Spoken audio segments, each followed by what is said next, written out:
says it's hooked up now. Who is? Oh, Yes. yeah, live on YouTube. I see that as well. What? Are you there, Jeremy? All right, Ann, go ahead. Oh, yeah. It's showing that we're live now. This ain't live on YouTube. Mine says we're recording. Yes. All right, Ann, go ahead. I got stopped. I stopped the video. It's showing that we're live now. Yes. Well, I pressed stop. It says, oh, never mind. Hold on. Yes. Okay, No, recording pause. Recording pause. I recorded. I paused it. Yes. Well, I pressed stop. How do you do that? No. Recording pause. Recording pause. I recorded. Yeah.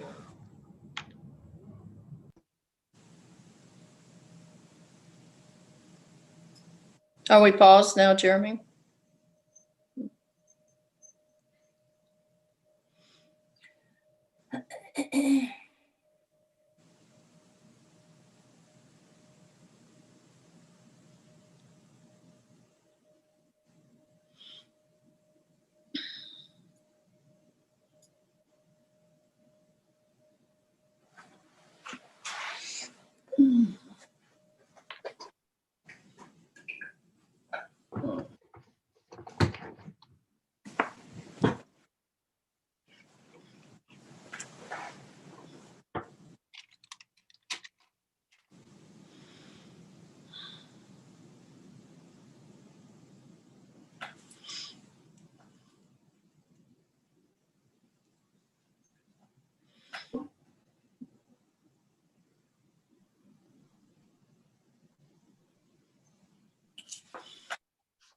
Kay is texting me that she's waiting for the host to let her in. Okay. And that would be Jeremy, and I think he's working on this other. So you might text back that we'll let Jeremy know. Okay. Please.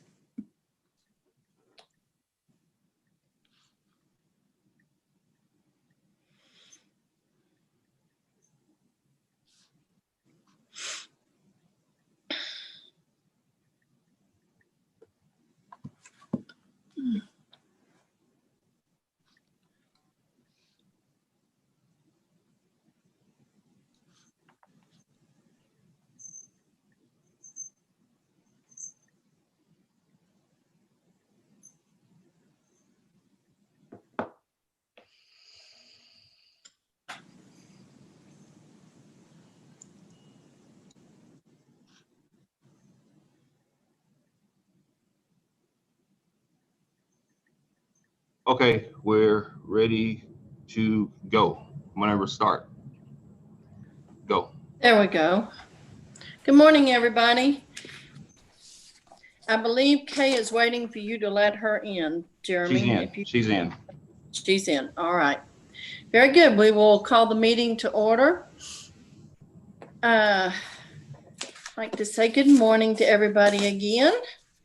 There's no public comment at this time, so we will go to the consent agenda. And I'm assuming everybody's had a moment to look over the minutes. Motion to approve. Second. All those in favor? Aye. Aye. Wait, who was the second? I got Jackie. I'm sorry. I did. Angela. Thank you, Angela. Thank you. The minutes are approved as written and sent out. And thank you for that. And we will start with our regular agenda. Jeremy, would you like to start with your financials, please? Yes. I'm sorry, but Kay says she's still not in.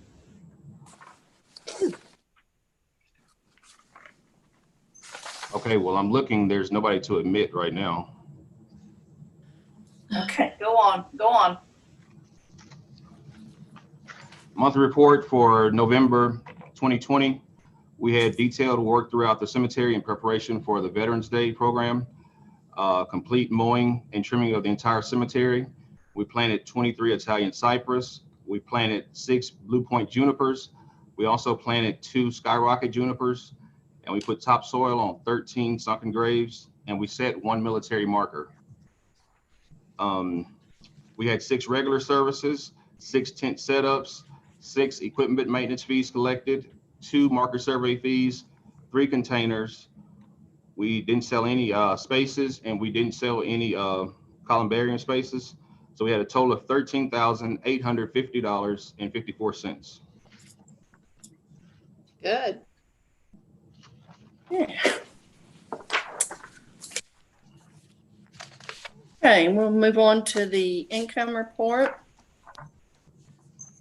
If we look at the income report, this year compared to last year, obviously we had a slow month, but we were busy as far as planting the trees for the tree donation.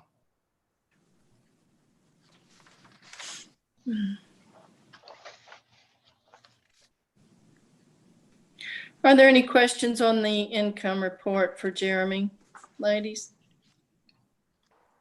No. Okay, let's move on to the expense report if we could, please. If we look at the expense report, we will see just some big things that's going to stick out is the building and ground maintenance.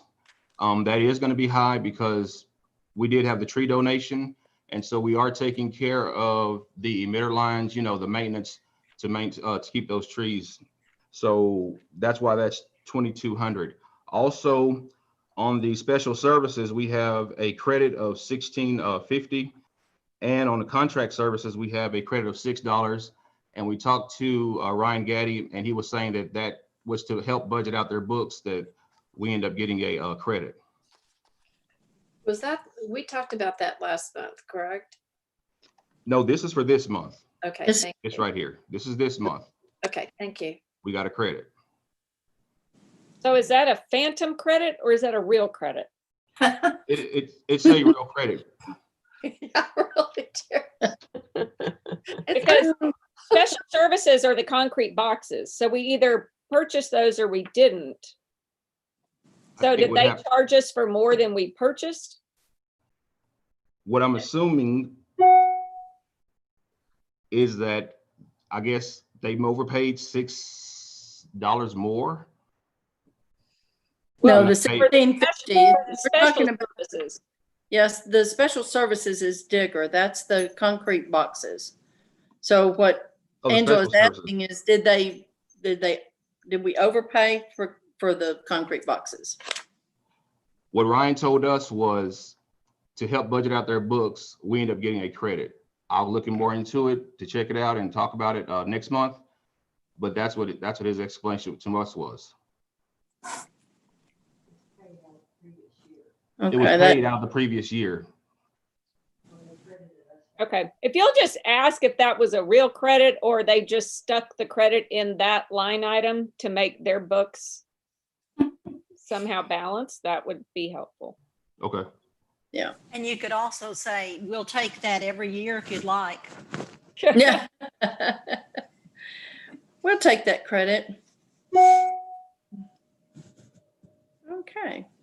Any other questions, ladies? I was wondering about watering. Have you all done any cemetery-wide watering with this drought that we're in? We have, I mean, we're still doing the same normal watering that we've been doing. I do think that the watering will go up because we do have those new trees now. So the bill will increase here in the future.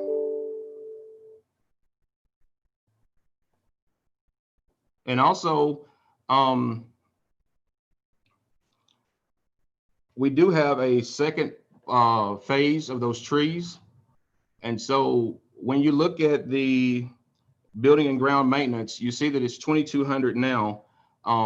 In the future, whether that's this year or next fiscal year, that will increase because it takes a lot of material to hook those trees up to emitter lines. Yeah, and I plan to address that in our next update on the tree program. I'd have a suggestion on that. So let's finish with, let's take a look at our Blue Book page and our explanation of large expenditures, and then we'll move forward to the next agenda item. Blue Book. Do we have any comments or questions on that? It looks like we're staying about where we were.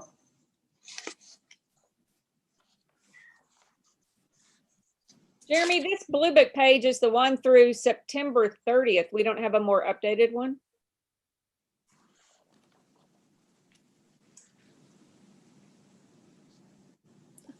We will get you one. You just noticed that. Yeah. We will get you one. Okay. Yeah.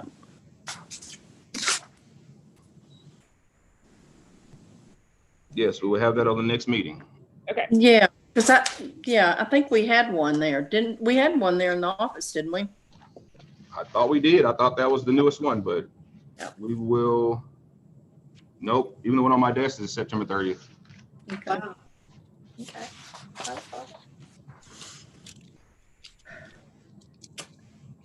And on our large expenditures, that will go into our, the building grounds, that are the expenses that were associated with the tree project that we October. have just finished. I'm sorry?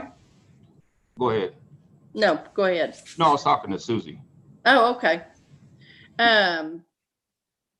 The steel stakes, the emitter lines, all the things that were associated with the donated tree program, the expenses on that have gone up. And I think we'll just go ahead and get started with our update on the tree project with this conversation. The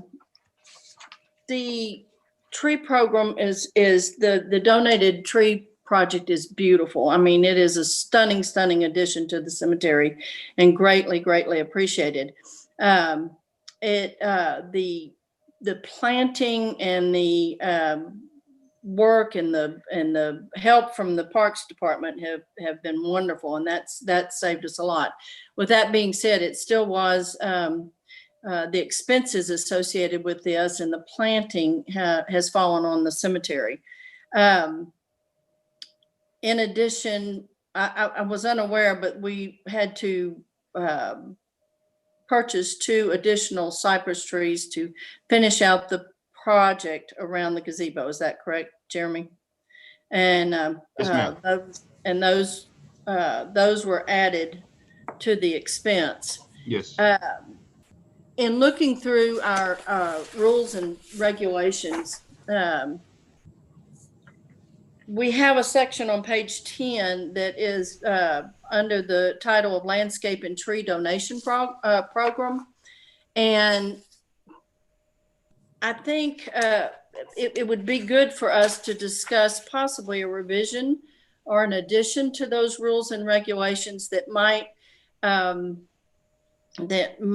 address the financial cost of donations going forward, that possibly, I don't know, I could get a couple of y'all together to come up with a addition there that might physically, I mean, financially help the cemetery going forward. Even if we plant 1 tree, there's a financial cost to the cemetery. And of course, our budget doesn't allow a lot of excess in our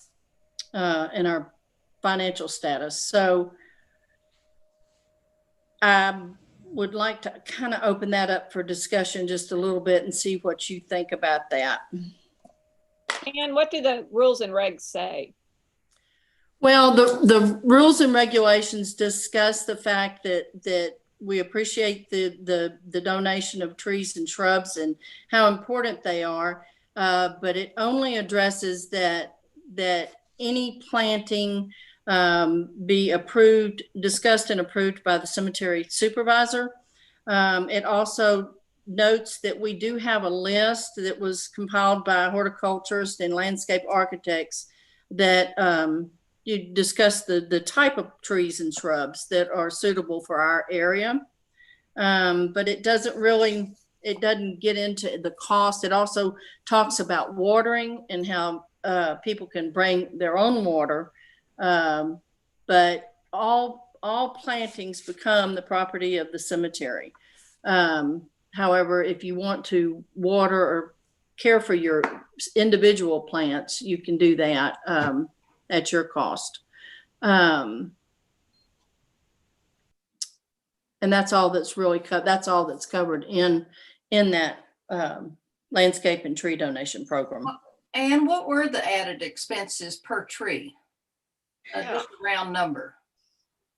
I don't have a round number on that. I know that there was quite a bit donated by Parks Department. The blues, the skyrocket junipers and the other juniper were donated by that, plus the manpower and the help and trenching and everything. It was the emitter lines, the stakes, the markers, the water wand, a tape measure, a battery operated controller, fertilizing. All of the irrigation needs were a lot. And then the two Italian cypress, if I'm not mistaken, Jeremy, it was a total of 600, 300 a piece on those. Yes, ma'am. So those are the costs that were associated with. But that's with this particular donation. I'm just wondering if we're going to change the rules and regs, we need to just think in terms of a tree being donated. What additional cost does the cemetery have to incur because of that? I don't think we can assume we're going to get this kind of a donation again, and maybe just put something in the rules and regs that says an additional $100, or I don't know what the number would be. Well, and a lot of that even depends on where the tree or the shrub is, where the location of it, as to what it would entail to get it planted, whether there's water near there, or if water is requested near there, then that would include trenching. I was thinking personally in terms of financial compensation for costs associated with any donation, such as planting, trenching, staking, irrigation, or placement, is to be included in the donation and discussed and approved by the cemetery supervisor. I think something, and not specifically that, I will get a couple of you together to come up with the wording that everybody likes. But I think if we just suggest if somebody's donating 1, or if they're donating 10, there needs to be some type of financial. I don't think we can assign a number to it, because costs change, from year to year.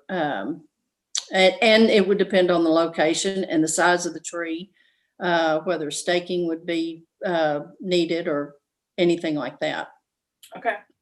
At one time, Friends at Fairmount, I think, had some sort of discussion about a plan for planting trees at the cemetery, so that there was variety, and we encouraged people to put them in places where we needed trees.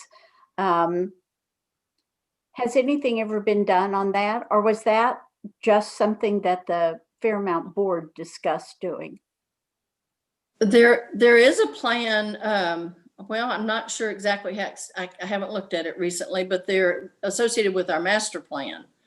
There is that is where the types of trees and shrubs are listed, but I don't think there wasn't a specific plan associated with that. Okay. But that's something that we need to think about. I mean, if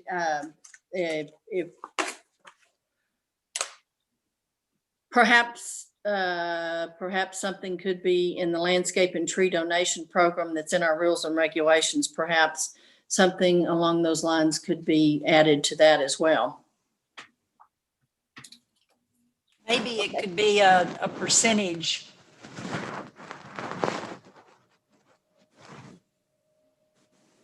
seems like Donna was our in-house expert at the time. So, And Donna's been our in-house expert yeah, on on a lot of things, but Right. maybe she could, if you have the time, Donna, it'd be great if you could take the lead for us on coming up with the program. Aren't you the one that originally came up with a list of trees? Mm-hmm. Yeah. Yeah. Do you have a copy of that list, Donna? I'll look back. I Okay. don't know that I do. Well, the other thing I'm thinking is that, at this point in time, we obviously know what works and what grows.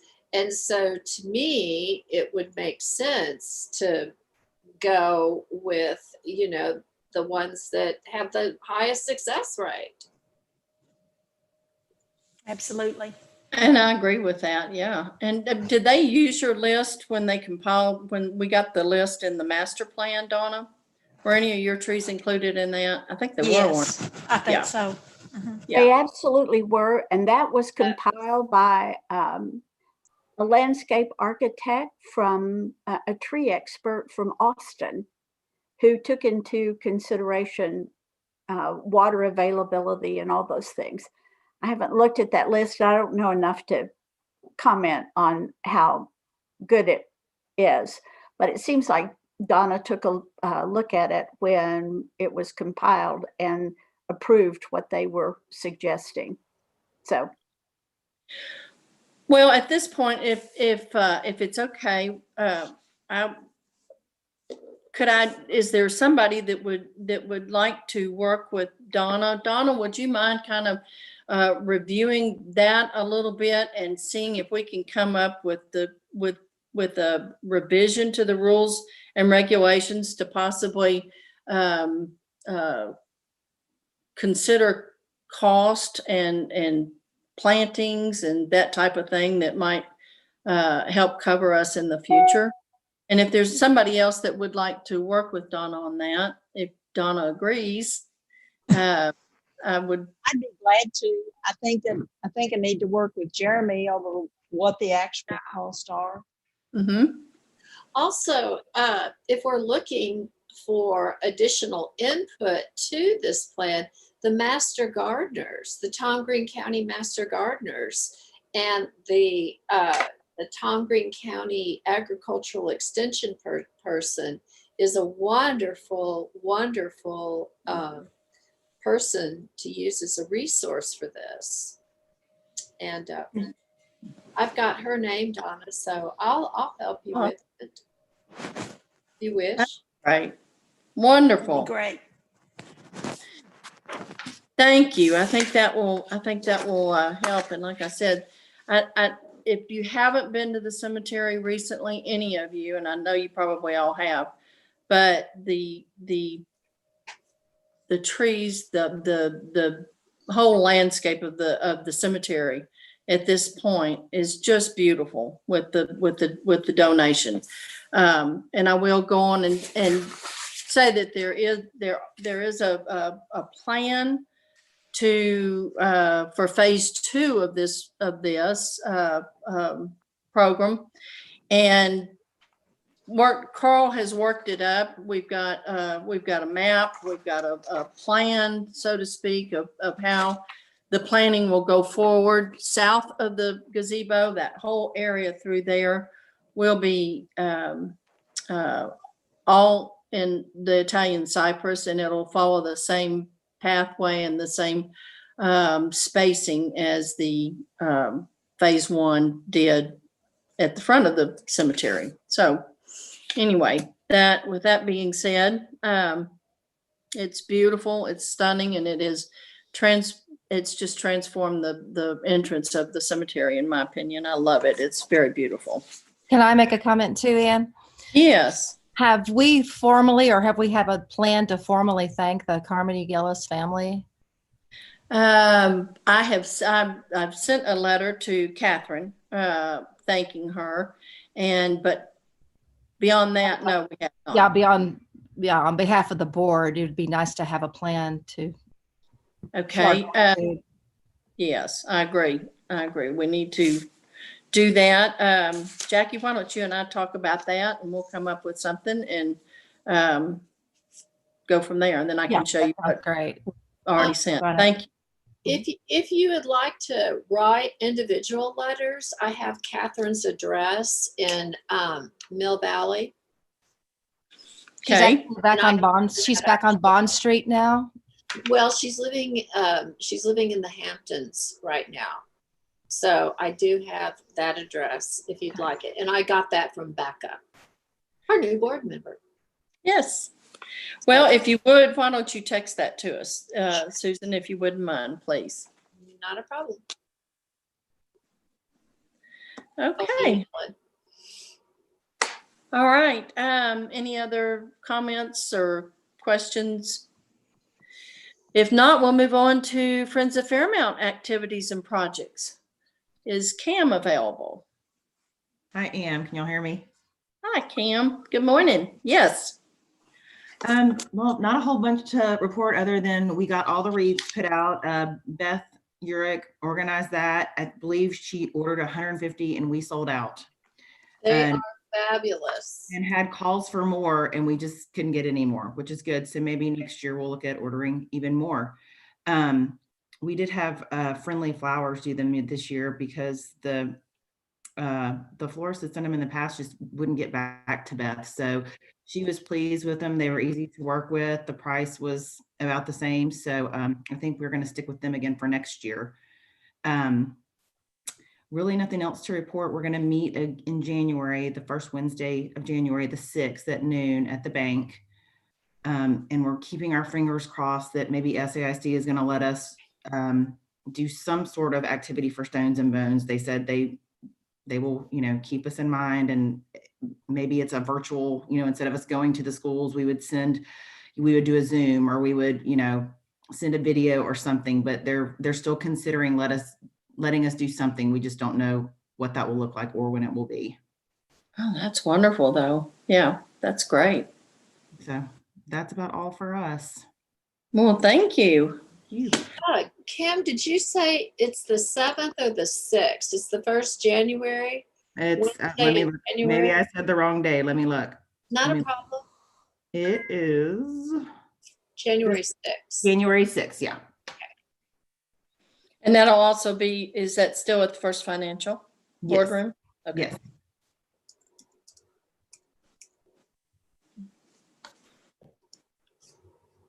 Okay. And I skipped something. I got out of, I'm sorry, I got out of sequence here. Thank you, Cam. Appreciate your report. Going back up to discuss the trust request. I apologize. I skipped over that. Right, the afternoon after our last meeting, Zach Reyes got in touch with me and wanted to ask or to let us know that the city of San Angelo had requested online access to our trust information, and we discussed it. They do get quarterly statements as we do, and I told him that I would put it on our agenda for this month to let our board know what the situation was with that.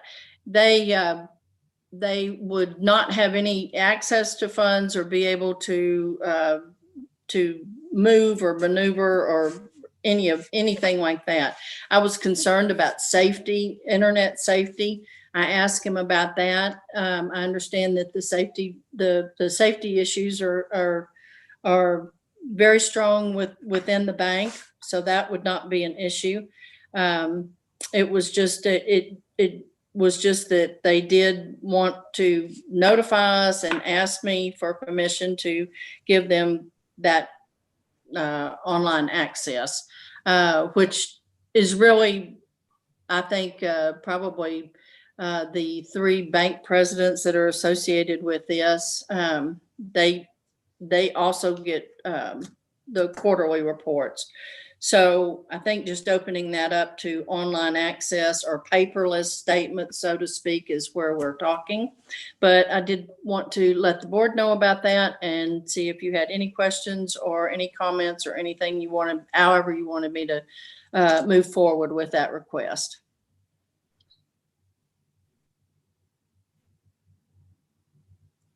Anybody? Is everybody there? I think it's good. I know, Susan, you and I talked about it, and yeah. Okay. Would this, They need that access. if What's they, the- if they get online access, would that turn the whole thing into paperless, that we would then have the same access to the statements? I think it would. I think if that is what we would prefer, then we could definitely do that. We get that, as you remember, we get the quarterly packet. And then when Zach comes, which he will be scheduled for February, I did talk to him about that at the time. He'll be able to give us our biannual report and have the booklets available for us, as he always does, if we so choose. And then Angela, you and I talked about this as well. So Yeah, who at the cemetery would be granted access? I guess that's my question. At the cemetery or at the church? I mean, at the city. Well, I know the city would be but I'm asking, would that also grant the president or somebody, I mean, the of our board to also have access and be able to see those? well, I think the cemetery office, our office gets a copy of those quarterly statements as well. So I think anybody that is, and then the board president gets the quarterly statement. So anybody that is receives those statements should have online access as well. But we changed that a few years ago to just be addressed to president. So no one individual, it's not mailed to Ann West, it's mailed to president at cemetery office. That's correct. There was confusion about changing addresses every 2 years and things like that. So Angela's question makes sense. How would we as a board have access if we go paperless? Well, I think that is a choice. In my discussions with Zach, he made it sound like a choice. I think personally, it would probably behoove us to just keep ours the same way it is now and get the packet, the quarterly statement at the cemetery office for the board president, since we do change every 2 years. And I think when you start getting different individuals online access, I say paper. I say let's keep our paper. I do too. I think you're just opening things up a little bit too much to do that. Hey, Okay. my only question is, it's usually per account. And so I'm wondering if the city goes in and sets that account as paperless, if that bounces us out of receiving the paper copies. That's something that I'll ask Zach. I don't think it is. I think that's just giving them online access, was the way that he described it to me. So I can tell him that we choose to get our packets the way we always have, if that's what the board suggests.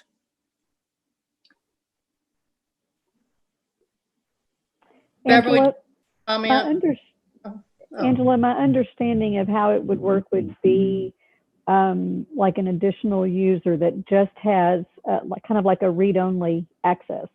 They have access to it and they can see it, but they can't change account settings. They're not the admin. They can't change to paperless. They can have access to the statement and see it, but I don't think they can change any of the settings on the account. Correct. Okay. Yep. That was my question. Okay, anybody else? Okay, then I'll get back with Zach and get that buttoned up. Make myself a note. Okay, now get back on our regular agenda in order. Election of our new board member. Becca Gillis White was our suggestion. Pardon me, was who we chose to ask to be a new board member. When I spoke to her, she was absolutely thrilled. She really was. She was very excited, and she asked me to please extend her gratitude for thinking of her and asking her to serve on this board. So at this time, we need to have a vote on our new board member. If I could have I'll make a motion that we approve Becca White as our new board member. Thank you, Jackie. A second, please. Second. Second. I'm not sure who that was. Second. Okay, all those in favor? Say aye. Aye. And we have a new board member. Yay. She's unanimously approved. We will, Becca, will be back in touch with Becca, and she will join us in January at our January meeting. If you see her around town anytime, please welcome her. And let's see, with that, we will move down to our next is the election of our executive board members. Last month, the nominating committee presented our executive board as board president Susan Mertz, vice president, president-elect Cam Stribling, and secretary Amy Dedman. And I make a motion that we accept or that we vote that slate of officers. Thank you, Jackie. Do we have a second on that? Second. I'll go on the record and put my name as a second. Thank you. And all those in favor of our new executive board, say aye. Aye. Aye. And also, we are approved unanimously. Welcome, board members, executive board members. And let's see, our consideration of future agenda items and announcements. What I will do is our next meeting for sure will be on January 20th. I feel sure it'll be probably by Zoom, so we will go on that. We will discuss and vote on a revision to the rules and regulation. That's for the tree. I'm sorry? Rules and regulations for the. For a revision to include compensation for planting or placements and that type of thing. Yes. Are there any other suggestions or items, agenda items or announcements? Well, with that, this is my last board meeting as president, and I would like to very much thank you all for all your support this past 2 years, particularly this last year through Zoom and the pandemic and everything. It was a wonderful experience for me, but I could not have done it without all the phone calls that many of you have gotten, your help and your support. It's just been amazing, and I thank you for that. We are moving forward with Miss Susan Mertz and Cam and Amy, and I'm so excited about our executive board. Y'all are going to do great, absolutely great things. And I've met with Susan. She's excited. She's up to date, and you're going to do a fabulous job. And we thank you, all three of you. We thank you for accepting this position. Well, Anne, thank you very much for the work that you've done over the last 2 years. Mary Jane, Absolutely. It's an honor and a pleasure to be doing this, and I am definitely expecting all of you to have my back. And Jeremy, thank you, and Susie for everything that you've done. Thank you. And Anne, really, thank you. You've done a fabulous job. You've moved us forward on so many different things, and you've certainly had your share of challenges this year.